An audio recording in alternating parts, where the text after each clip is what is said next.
अगर तूने कर्म नहीं किया ना तो तुझे कुछ हासिल नहीं होगा।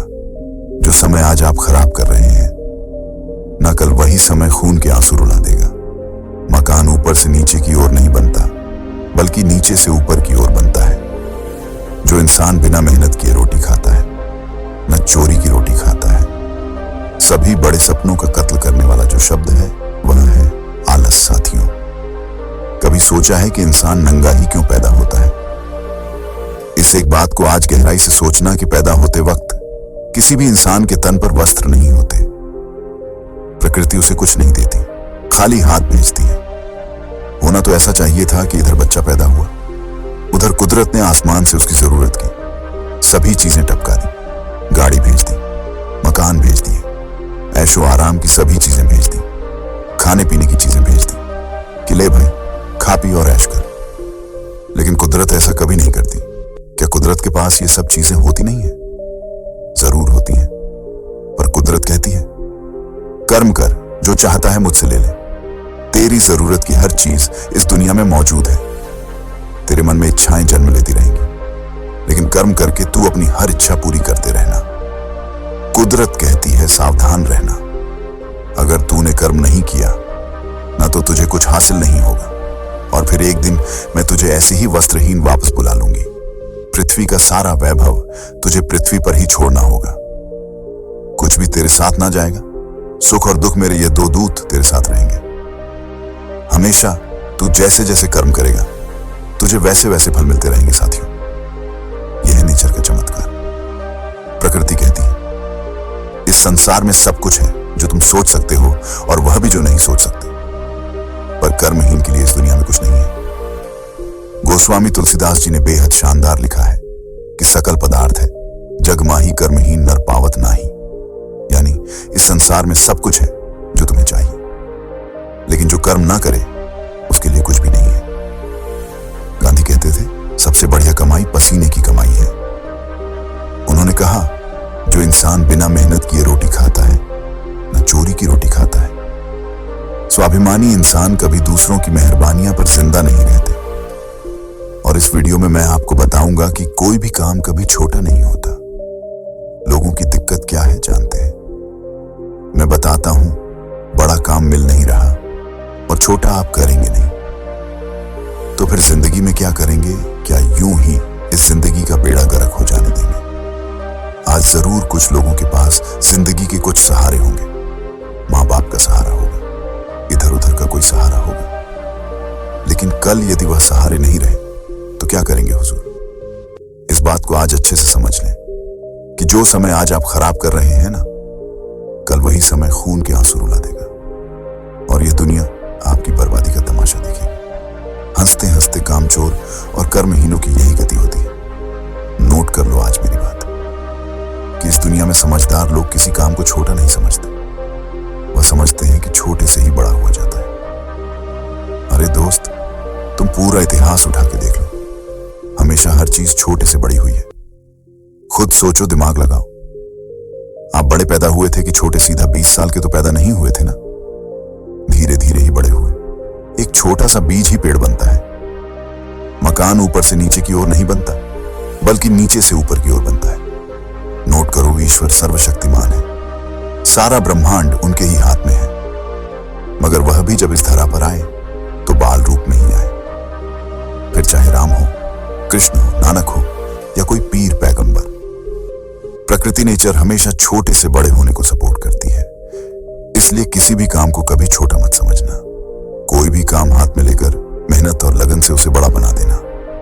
उठो, कमर कस लो, कसम उठा लो कि इस दुनिया को कुछ करके दिखाना है यार, कुछ बनना है।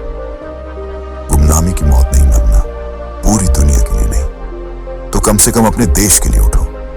देश के लिए ना सही तो राज्य के लिए उठो, राज्य के लिए ना सही तो सोसाइटी के लिए ही सही। ऐसी मिसाल कायम करनी है कि लोग आपको और आपकी मेहनत को कालांतर तक याद रखें कि कोई इस धरती पर आया था और अपने पैरों के निशान छोड़ गया। ये दुनिया आपको एक कर्मवीर की तरह याद करे, न कि एक कामचोर और निकम्मे। इंसान के तौर पर दोस्तों, जहां हो वहीं से शुरू करो, जैसे हो वहीं से शुरू करो, बस शुरू करो, बड़े से नहीं। छोटे से शुरू करो।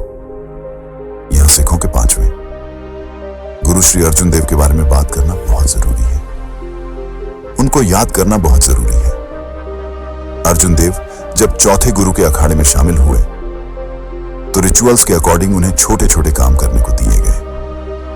उन कामों में झूठे बर्तन साफ करना शामिल था। अर्जुन देव जी को जो भी काम बताया गया उन्होंने बड़ी लगन और ईमानदारी से उसे पूरा कर दिया। उन्होंने छोटे काम करने में कोई संकोच नहीं किया, न ही किसी तरह का कोई इंफिनिटी कॉम्प्लेक्शन उनमें आया। वहां मौजूद बाकी अन्य शिष्य सत्संग का आनंद लेते थे, मौज में रहते थे, परंतु श्री अर्जुन देव आधी आधी रात तक काम में लगे रहते और काम पूरा करके ही आराम करते थे। वहां के लोगों में यह परसेप्शन बन गई कि गुरुजी अर्जुन देव को तुच्छ समझते हैं, इसलिए छोटे मोटे काम ही इनको देते हैं। मगर उन्हें नहीं पता था कि गुरुजी सच्चे पारखी हैं। गुरुजी की समाधि का वक्त आया।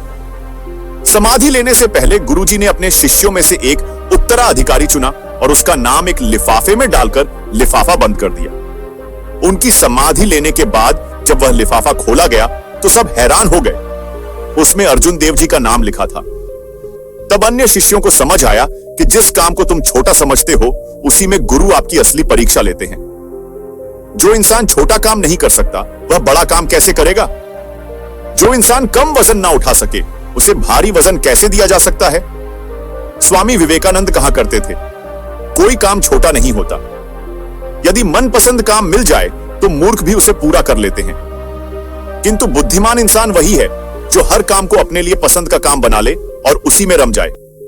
आपको जानकर बड़ी हैरानी होगी मेरे दोस्त कि कभी ब्रिटेन के अंदर बेकारी का दंड दिया जाता था, यानी जो इंसान बेकार बैठा है उसे दंडित यानी पनिशमेंट मिलती थी। पहली बार किसी को बेकारी के जुर्म में पकड़े जाने पर उसे जज के सामने पेश कर उसका गुनाह सबमिट किया जाता था। दूसरी बार अगर वही इंसान भिखारी के जुर्म में पकड़ा जाता था, उसके हाथ दाग दिए जाते थे, कोड़े मारे जाते थे और कान का ऊपर का भाग काट दिया जाता था। तीसरी बार उसे कैद की सजा सुनाई जाती थी और चौथी बार मृत्यु दंड ही दे दिया जाता था। और यह लॉ सिर्फ ब्रिटेन में नहीं था, पूरे यूनान में भी बेकारी के अपराध का दंड भोगना पड़ता था। आप सोच के देखिए, अगर पूरी दुनिया में जो खाली और बेकार बैठे हैं, निकम्मे और आलसी हैं, अगर उनको ऐसी पनिशमेंट मिल जाए तो क्या होगा? यह दुनिया कहां से कहां पहुंच जाएगी। सभी बड़े सपनों का कत्ल करने वाला जो शब्द है वह है आलस। आलस एक बहुत ही मीठा दुश्मन है। यह बड़ी धीरे से आपको बोलेगा, अरे भाई, अगर थक गए हो तो थोड़ा आराम कर लो, क्यों शरीर खराब कर रहे हो? कोल्हू के बैल की तरह लगे हो, थोड़ा आराम करो, काम तो रोज ही करना है। इस आलस की वजह से ही खरगोश जैसा जानवर कछुए से रेस हार जाता है कि चलो थोड़ा आराम कर ले, कछुआ तो अभी बहुत दूर है। दोस्त, इस दुनिया में आलस से बड़ा कोई दुश्मन नहीं, इसे तुरंत मार डालो।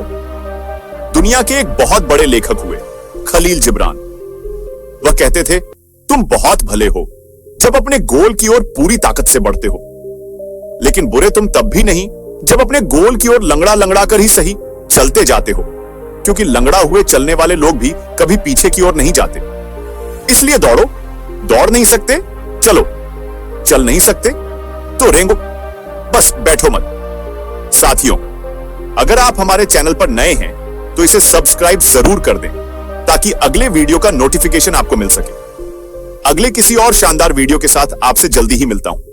खूब मेहनत करिए, खूब मेहनत करिए, खूब मेहनत करिए। जय।